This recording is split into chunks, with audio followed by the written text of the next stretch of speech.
I think the number one thing is knowing what you're going to say yes to, because you can't say no to things if you don't know what you're going to say yes to. So getting really clear, first of all, on your vision and purpose.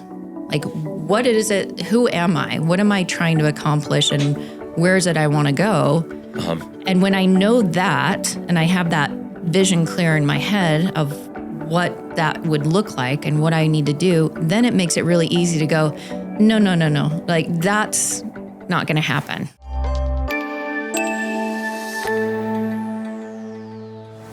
All right. Welcome to another episode of the Deeper Than Know podcast. I'm super excited to get to know Trina. Yeah. Remind me your last name. I'm going to have to redo it. I go by Trina Celeste. Celeste. So okay. yeah, some people know me Trina Limpert. It's kind of been my work in the tech industry for a number of years, but I just published a book, and so I go by Trina Celeste on the book. Okay, so. Awesome. And we have the book right here. What's the book called? It's called Orchestrating Life-Work Harmony. So we're going to talk about a lot of these subjects, all the things that you brought up, like you want to cover. Yes. I dive deep into within the book. Okay, and when did you publish it? September. So very recent. Sweet. This year. Yeah. Awesome. That's super exciting. Yeah, it is. Let's start with a little bit of your background, if you don't mind. Yeah. So interestingly enough, my background's actually in the tech industry for the last 30 years. So I did my computer science degree in 96. So I've been doing this for a while.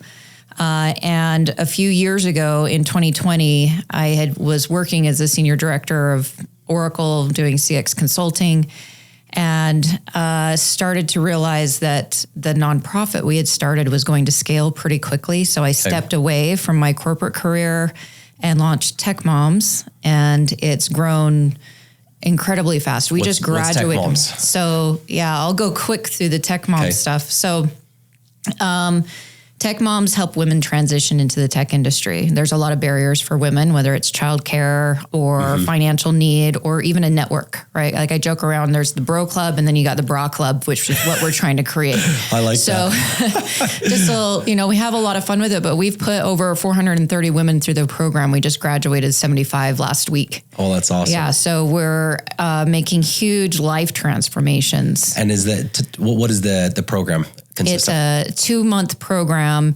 It's on Saturdays. And then you learn introductory to coding. So you kind of go, oh, this is what this is. I can do this, right? It's a lot of confidence building. Oh, that's awesome. And then we also bring in presenters that talk about UI, UX design and cybersecurity and technical sales and digital marketing and just basically demystify the tech industry and show the pathways and education pathways. And we have dedicated job placement and resume coaching and interview coaching and that's awesome. All the things it takes to transform your career and your life. Have you heard of Dev Mountain, which is we work a lot with a lot of the boot camps. We partner a lot with the higher education. We're at Weber State, Slick, Utah Valley University, and Mountain Land Tech, USU, going to be launching at University of Utah. So awesome. We're scaling as fast as we can. We had Tyler Richards, one of the founders of Dev Mountain, on here a few weeks back, 2 weeks ago. And that actually came up before the show, is how few women go through the program. Yeah, so I love that you're focusing on that. Yeah, we're just showing that they do belong. And it just is never told to us that this is an opportunity. Yeah. And so when you get into real life and you go, I've got to find a career, and I hear there's all this opportunity, but how do I do that? How do I get into it? How do I make those transformations now, right? So what got Tech Moms started? What's the it started off when I was at eBay. I was the global president of Women in IT. Okay. And I had about 1,500 members in 17 countries, and we were doing programs globally. And one of those programs was coding camps for employees' daughters. And as I did that, I started to find that I got higher engagement from like the fathers going, oh my gosh, this is going to be my daughter dealing with this, right? And I think once we connect reality to people we love, and it's not my colleague I don't care about, it starts to go, what can I do? Because your kids are going to be impacted by this, right? And so they started coming to me and saying, well, what about my wife? What about my sister? I know somebody that could really benefit about these programs. And so that's kind of what spawned it for me. Got connected to my 2 co-founders, Mikkel Blake and Robin Scribner, and we've just been running ever since. That's awesome. So, and how long ago was it that you guys set it up? Our first programs launched in 2020. Okay. Yeah. So almost 4 years. Was that a good time to launch? Right as COVID was going, people were going home? Not. Or was it terrible? It was really hard. We ended up having to we did it in person in the middle of COVID. Okay.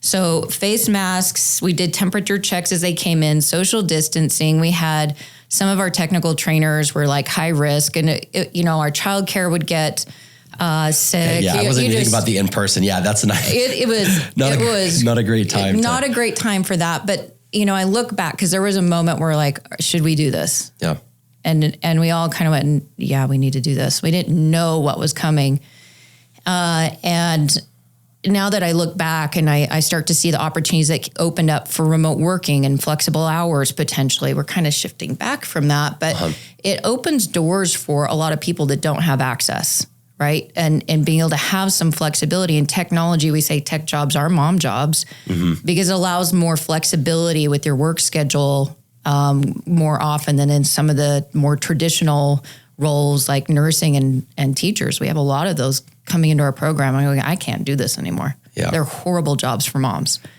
Yet we assume that's the nurturing role, right? So, so that's a little bit about that aspect of my life. Okay. That's awesome. And then what, I guess backing up a little bit, what eBay and then Oracle, yeah. Tech moms, writing a book. Let's, I guess, just what is success like, and how does it relate to these different aspects of what you've been? It all kind of blends together. It seems like it's sporadic, but there's just been such an incredible journey that I've been in my life. And, I had the bandwidth right now to do this, and it's been eating. It's one of those things. If anybody's ever written a book, it's like those stories are in you, and you have to get them out. And what happened for me, do you know Randy Garn? Yeah. Okay, so I get this random Instagram message from Randy Garn, and he pulls me into his office. He's like, can you come in? And I'm like, sure. I don't know who you are, but it's Randy Garn. I'll go see what this is about. And I go into his office, and he's like, I just need to tell you, you need to write your book. That's so awesome. And I'm like, what book? That's so Randy too. Yeah, I know, right? And I'm like, what book? I don't want to write a book. I'd been actually fighting it for a long time. I do a lot of public speaking and other things, but I was like, I do not want to write the book. Like, I just don't have the time. I don't want to do it. But he planted that seed, and I was like, okay, maybe I should do this, right? So it took me 2 years off and on. There's a reason why I call it orchestrating is because it's like, okay, go and then stop and then go and wait. No, I got to do this. So it was a lot of like start, stop, kind of like, how do I get there? But knowing I had to get it finished. So that's kind of how I ended up writing a book. And how did you navigate the go and stop and being okay with that? Because so often we attach ourselves to an outcome. Like, I need to write this book and my goal is 6 months, right? And then it doesn't happen because life happens and then you get down on yourself, right? Yeah. So how do you, I guess, mentally are able to go with the ups and the downs and the back and forth, changed goals and timelines and all of that, and accepting that and not getting down on yourself? Yeah. And that's what I write about is, you've got to look at your life. The way I kind of have put this all together, this is just, I like to simplify things, kind of bring it down to the basics. And so I use this analogy of your life is like a garden. Okay. Right. And in order for you to bloom anything in your garden, you've got to start with some fundamentals. And the first is your mental soil, right? Nothing in your garden's going to grow unless you take care of that first. And so that's kind of a precursor to everything else, is like, am I in a good mental state to be able to be creative and prioritize? What do I need to take care of so that I can get into that safe space, safe creative space? And it's a continual set of work. It never is just like every day is the same day and I'm going to be able to go, okay, I've got 6 months of nothing happening. Yeah. It just doesn't happen. So every day is like new orchestration. I'm like, okay, what have I got to prioritize today? And so within the model that I've created, there's 4 areas within your life. And your first is your relationships, right? Which I call the light of your world. It's like, what can bring you joy or can it bring you very heavy toxicity? So who are you bringing in, how are you developing your relationships, your finances, which a lot, especially with the women I work with, the financial piece is something we've somehow felt like we can't talk about or focus on, but you can't ignore that aspect of it. Because if you're not financially safe, you're not going to be able to do other things. Like I wouldn't be able to write a book if I hadn't been really good at investing and building a bubble, something I could rely on while I did this work. Yep. So the financial aspect of it. And then our work and career and investing in that and putting time in, building your skills, sharpen the saw. Yeah. I was going to say skill saw. And then I'm like, wait, that's not right.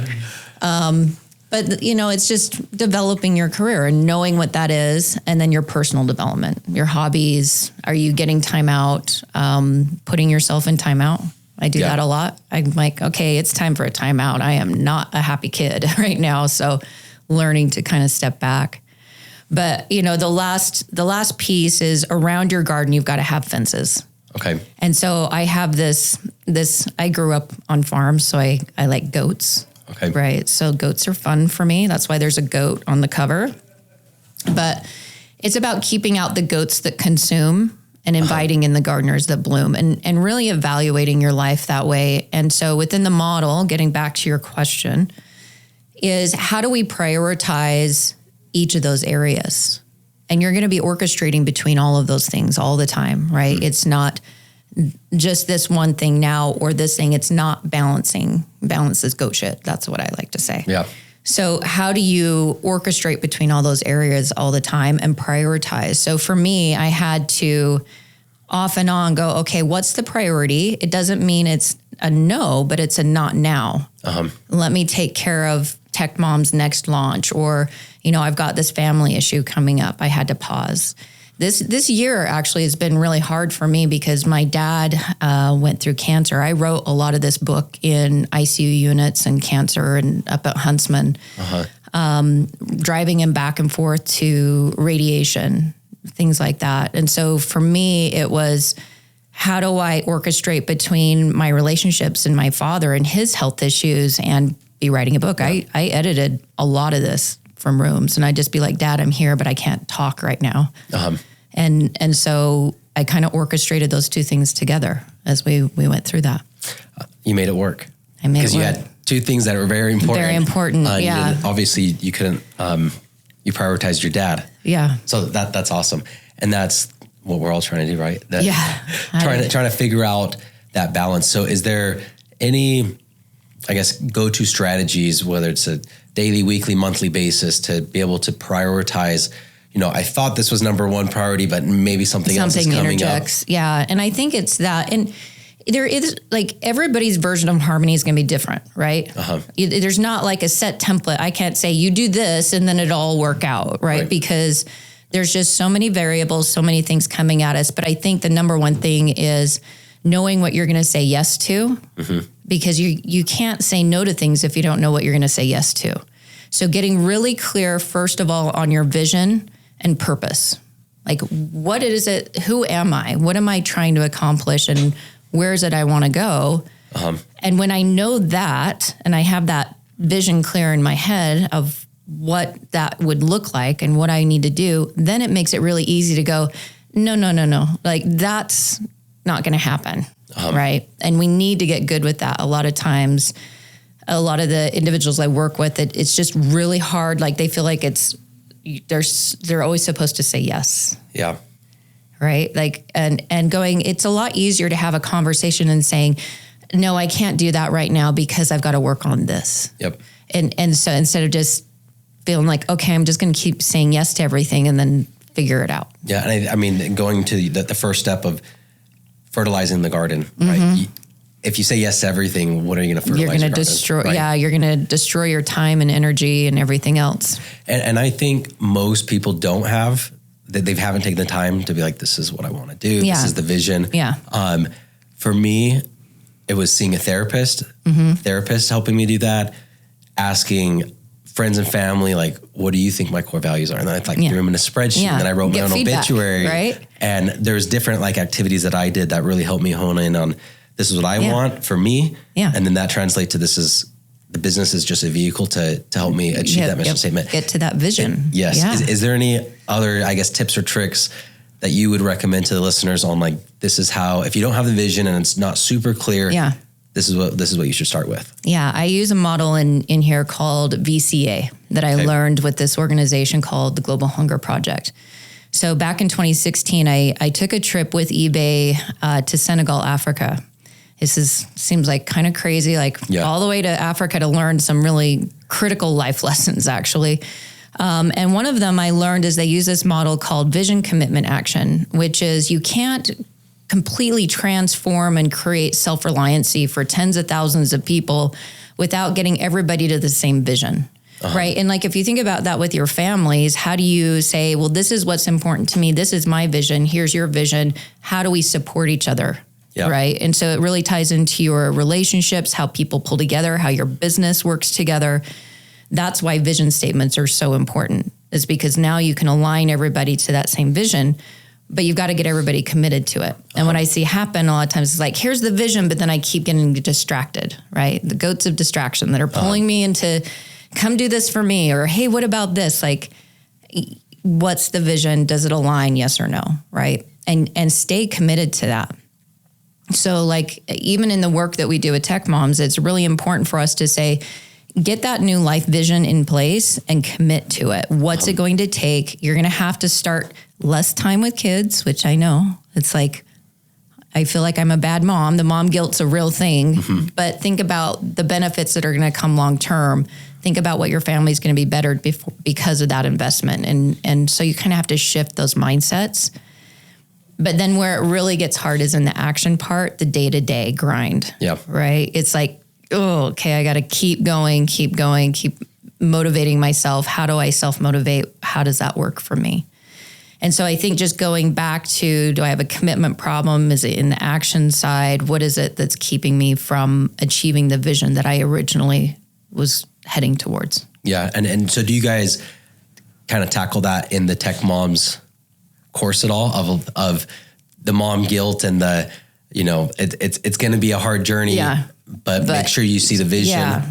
And reallocating expectations, right? So we talk about, it's the reason why our program is so successful, I think, is not because of the technical skills. Like, anybody can teach the tech, right? The tech's the easy part.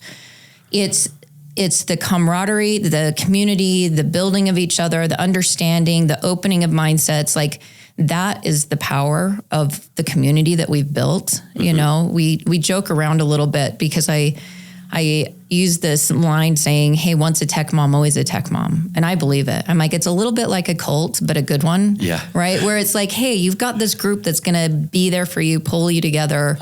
And a lot of that, sharing, whether it's in our Slack channels or building those relationships, we're going to saying, hey, I'm dealing with this really hard thing right now.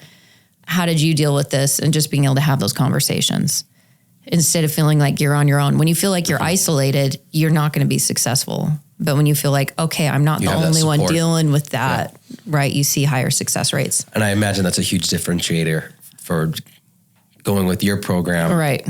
With the support. And I loved how you phrased it. Like, you can go teach yourself on YouTube, right? Like, you can go online. There's so much free online education. We're not doing it for some reason, and it's the support and the mindset and the commitment and the sacrifice. And man, that's really cool that you've provided that community. Yeah, tied to the why, right? Yep. Why am I doing this? Yes. Yeah, that carries you through a lot.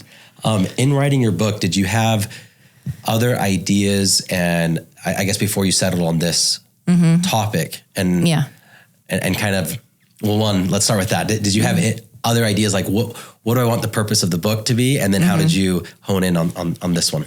Oh yeah. Just trying to figure out where to focus. Right. That did take me, I've been noodling on it for years. So, I didn't know what I was going to write about when Randy called me and was like, hey, you need to write a book. I'm like, what book? I don't even know where to start. Right. And so really what I got down to was my why. Why am I writing this book? And I think for anybody that wants to write a book, really being clear on why you're writing it and who you're writing it to. Like, keep your audience in mind as you write. And it was really hard for me because I'm like, well, I want to write to everyone, right? And I want everyone to benefit from this. And I had to really get down and go, no, you know what? If I write this to my tech moms and the people that I live and work with every day and want to see their success, it's going to be more meaningful than me trying to generalize it for everyone. Yeah. And so really what I've put in here are the life lessons I learned. It's a lot of my personal story. I talk about my son's suicidal ideation. I talk about my family's history with suicide. I have a lot of very personal stories in here of, divorce and cancer and all the things I've had to overcome in my life. And it was, how do I take my personal experiences and the hardships I've lived and put them into a value that can benefit others? And so that's how I got to where I got to. And so really taking really hard things and then going, okay, here's what I learned. Here's what can benefit you in your life. And then I created space to journal. And so there's writing space in there. Really it's cool. Like real, because I don't know about you, but I'll be like reading a book and like all the margins, and then I try and go find my notes and I can't. So I'm like, I'm going to create space in there. That's awesome. So it's like, sit down and really think about this. So it's been fun to see how people process it. Some people just like to read through it and they're like, hey, and now I'm going to go back and do the thinking, right? Yeah. But there's some heavy topics in there. And so it's like, you really do need to sit down and write down your vision statement, write down your purpose statement. And so it guides through how to do each one of those things and get to that. What am I going to say yes to? Yeah. And then the no from there. And you also spoke about speaking to an audience rather than just generalizing. Yeah. And that's something that I feel like your writing for sure. It's so easy to feel like, oh, but I want everybody. That's like, everybody's not going to buy. Everybody's not going to read it. So get the people that you want, really speak to them and build that cult following. Exactly. Right? I heard somebody, very political. And anyways, it was Black Rifle Coffee. He was telling me the story of Black Rifle Coffee. And I think it was them. I'm hoping I'm telling the story right. Anyways, the founder said, if you don't like America, then F you, don't drink my coffee, something like that. And he's like, because you don't need everybody to buy your coffee. You don't need everybody to buy the book. You can't please everyone. If 1% of America bought your coffee or your book, that's 3 million people. Like that's plenty. So zero in on those people rather than trying to just be so broad, because if you're so broad, you're not relatable. Yeah. And you lose your voice. Yeah. Your voice gets lost when you're trying to please everyone. What's been interesting for me is like, even though that's who I wrote to, some of the most impactful stories and outcomes have been from executives that have reached out that I've known that have got it. And then they're processing some some of that as well, which I didn't expect. Which has been fun to kind of see the change from a leadership and how you lead your teams and some of those aspects as well. Yeah. Shifting gears back, you mentioned some challenges that you've gone through. Oh, yeah. Can you speak a little bit more to how that affected you emotionally and mentally, and what you did to overcome those? And I started out, a lot of my writing was driven from my experience from my son. So this is probably 4 years ago. My other son came and woke me up in the middle of the night, and he's like, hey, Mom, my ex-husband was on the phone. And I was like, oh, okay, this is really strange. Okay, so I get on the phone, and he's like, well, Bridger's in the hospital. That's my son. And I said, no, he's asleep downstairs. And he said, no, he's in the hospital. He tried to commit suicide and called the hotline, and they told him to walk to the hospital, which I live really close to the hospital here. And so, I mean, just your life abruptly changes in so many ways. And so, I go to the hospital.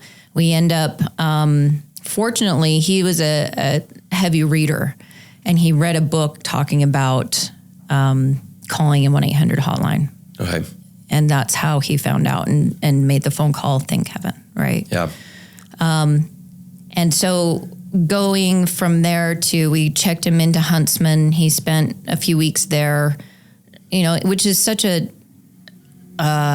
hard process to go through. You know, they're like, hey, do you have drawstring pants? We want to make sure he can't hang himself. Like just these traumatic thoughts, right? Of like asking about, do you have guns in your home? Like all these things that change. And what ended up happening is I would wake up every morning and run downstairs and make sure that he was still alive. Like every day, just in a complete panic. And I started to realize my own mental health was not okay. Right? Like I was so busy taking care of making sure everybody else was okay that I didn't realize I was not okay. And so I started seeing, which is like very prevalent in moms. Yeah. It's like everybody else, I got to make sure, but I'm falling apart. Right. And so I ended up seeing a counselor and, fortunately was able to work through it's PTSD is basically what you're dealing with. Just the heavy trauma of going through that, and the fear, the constant fear, right? And I felt like my fear was keeping him alive somehow. Right? Like I had to live in fear and worry because that's what was going to keep him from taking his life. But we ended up doing EMDR. Have you ever heard of that? Yeah. We were just talking about it actually. Oh, really? Yeah. with Eric, who just met. That's so interesting. Yeah. So, and that just, it doesn't go away, right? Like it's still there. But we used that along with visualization techniques of taking what that looks like and setting it aside. And she originally said a box. I'm like, no, it's a nice soft basket. And it's all, got some cloth in there to protect it. So it's safe, this idea. And then working through that process. But I wouldn't have been able to work through that without getting help. Yeah. Right. And it's been a process because our family has had a lot of suicides. So my grandfather, committed suicide. He shot himself. My great grandmother committed suicide. She jumped off a bridge.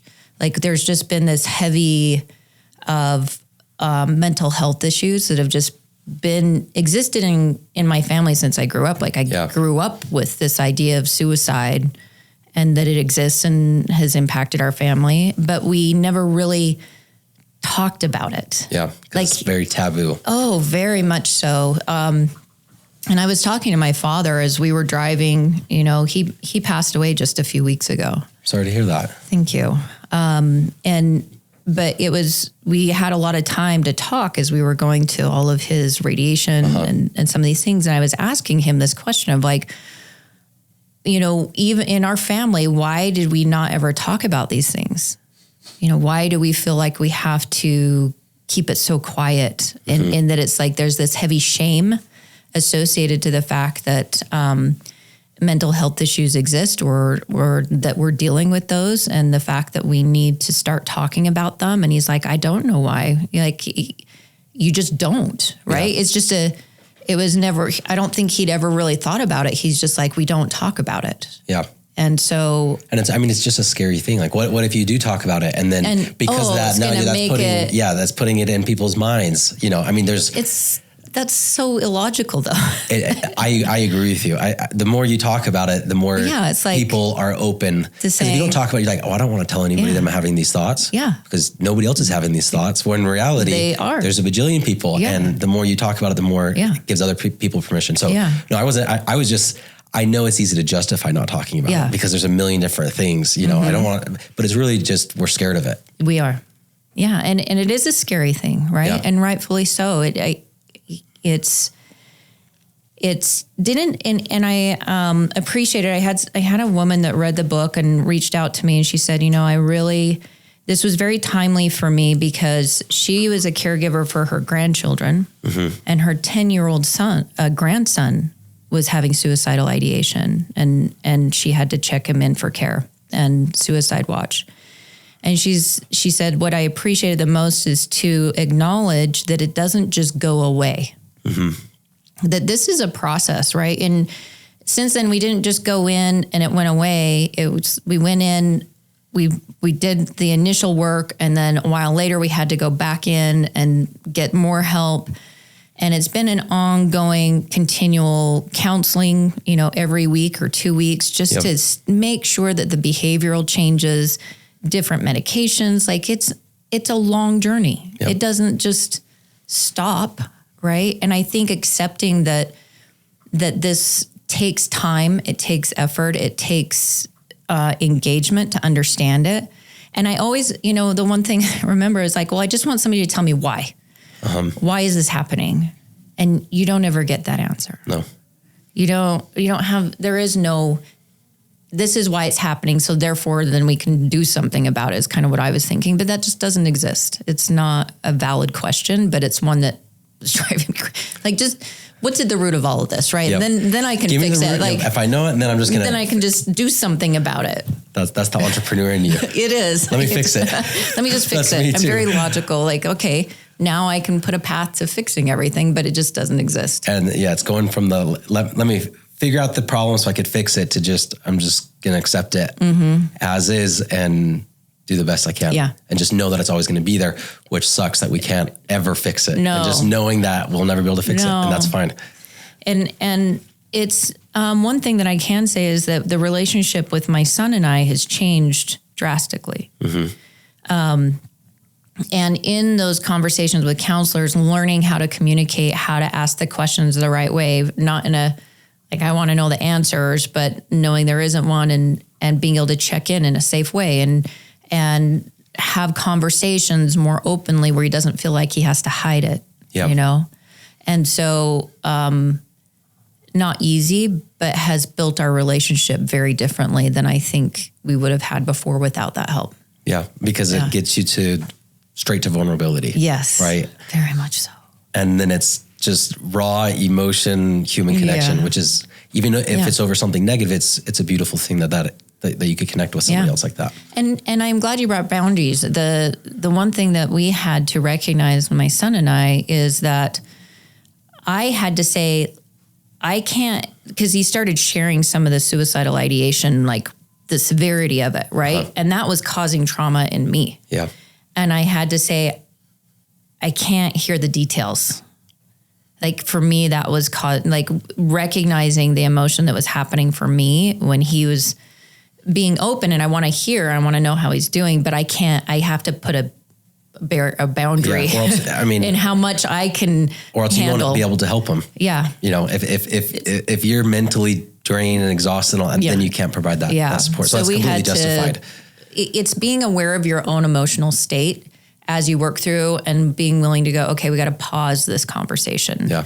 We can come back to it when we're in a better place to have this conversation. So there was a lot of that. And over the years, he has been able to, he still deals with it, but through the counseling and being able to go through the discussions on just behavioral and how to adjust and how to be more passive in his thoughts and not active in his thoughts. And some of those things, he's really gotten to a place where I'm like, okay, I can call and say, how are you doing? It's not going to trigger anything. Yeah. We're going to, be able to be open and do these safe check-ins. Yeah.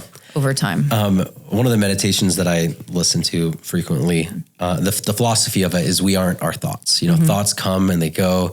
And if we sit there and we try to control our thoughts, we'll realize that they're just like any organ, right? They're just, it's just acting. Yeah. And so to separate yourself from, like, you are not your thoughts. Yes. You never know what you're going to think until you think it. So therefore, they just come and they go. So recognizing, that's a suicidal thought. That's not me per se. No, it's just a thought. It's just a thought. And you can separate from that. Yeah. So I think that's super valuable. Have you ever read the book Letting Go? I have not. Okay, but I probably should. Who's it by? I can't remember the author right now. I mentioned it in here too, but so when I went through cancer, that was one of those moments where it's like when you start to face your own mortality.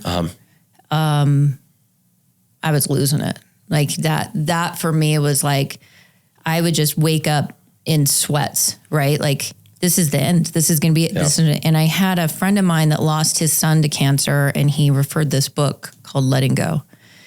And I couldn't read it because I couldn't even focus, right? Like, my brain was just on fried mode. But I listened to it, and it's those same concepts of being able to take the thoughts and being able to get to a point where you can let anything go. Anything. And I got to the point to where I'm like, okay, I can die. it took time and it wasn't consistent, but it was to the point where it was like, this is not something I can control. I can go through the steps. And fortunately I survived, right? Yep. But you just getting to the point where it's like, it's okay. Yeah. And that process of letting go of that emotional reaction is kind of where I found peace finally. Yeah. I've learned that suffering always comes from desire. So like a desire to not die, right? That's where the suffering is coming from. And if you can let go of that, you no longer have that. I mean, obviously you want to live, right? Yeah. But you're accepting the outcome. Yes. And you're no longer attached to that desire, and then you free the suffering. Yeah. Which is, there's so powerful. So many amazing strategies that are out there. We just don't know. So letting go, I'm going to have to check out the book. Yeah. So anyways, I really appreciate you taking the time to come share stories. I feel like I have another bajillion questions for you. We'll do it again. We'll have to do another one. But I do want to ask last question. What is the legacy that you want to leave behind? Yeah. Can I answer in a story? Yes. I'll try and be quick. No, you don't need to be quick. Go ahead. So when I did go through cancer, you come out of it and you're like, hey, here's my bucket list, right? Like, here's all the things I want to do. And one of those is to go back to Harvard. So I went to Harvard and I did business strategy. And I was in class after we completed, and I was visiting with a friend of mine that I met from Argentina. And we were talking about this idea of vision and mission statements in business, right? And all of these things. And I said, you know what? It's a little bit like how I want to see my life is kind of setting the vision and mission. We need to have these personal statements, but I want to see my life more like a heat map. And what type of impact will I make in my life? What will it look like? And so if you think about your life and you have a lot of red, it means you were abusive or mean or hurting people, and you just, do I leave red wherever I go? Or am I yellow where I just, not my issue?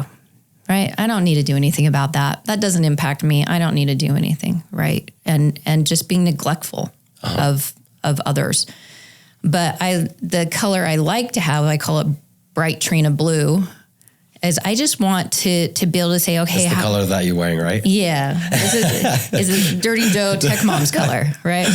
But it's what kind of impact and how broad can that be, right? Like what would that look like? How many people's lives can I really influence and change for the better?